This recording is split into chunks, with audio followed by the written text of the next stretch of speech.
Alex Pereira has saved the day at UFC 307 as he's going to take on Khalil Roundtree in Salt Lake City.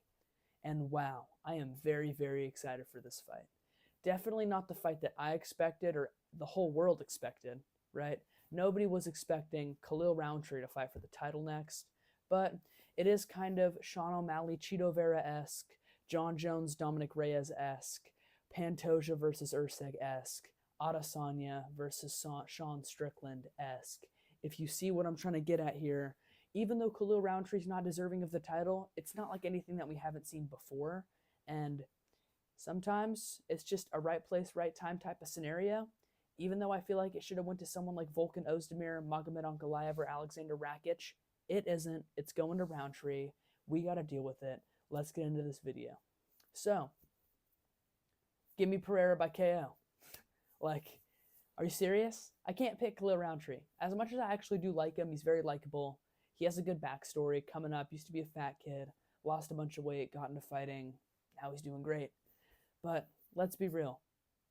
Khalil Roundtree lost to Johnny Walker, Ion Cutelaba, and Marcin Prachnio.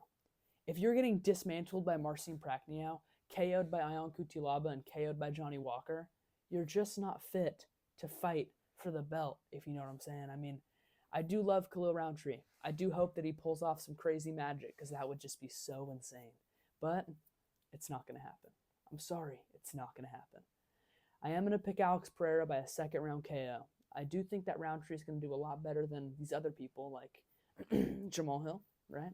I do think that he's going to do a lot better than Jamal Hill and even Yuri Prohaska, because Yuri Prohaska was running in with his chin all up in the air and his hands at his nipples. So, yeah, you're going to get KO'd by Pereira if you're doing that. Roundtree is very defensively sound. If you look at his last few fights, he just completely destroyed Anthony Smith, knocked him out, brutal knockout. It was sad to see, but that's just the way the fight game works, man.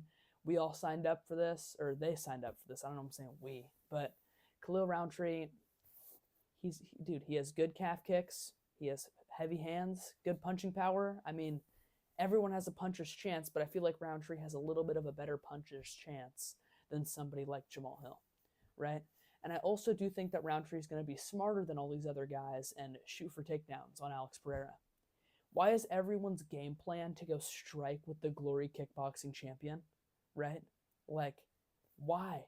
Why? Jamal Hill wanted to do it. Yuri wanted to do it. Adesanya wanted to do it. Adesanya did knock him out, though, but to be fair. But still, everyone wants to strike with Alex Pereira, except for Jan Blachowicz, who actually put up a great fight and took Pereira to a split decision, which he did lose, and he clearly lost. I do not want to hear that. It was not a robbery. I'm sorry. But I do think that if Khalil Roundtree shoots some takedowns on Alex Pereira, this fight could be a lot closer than people think, but I do still think that Pereira is going to knock him out. Give me Pereira by a second round KO. This fight card is so much more stacked now with these guys. It's in elevation at UFC 307. Thank God the main event's not Pennington versus Pena. And yeah, who's with me?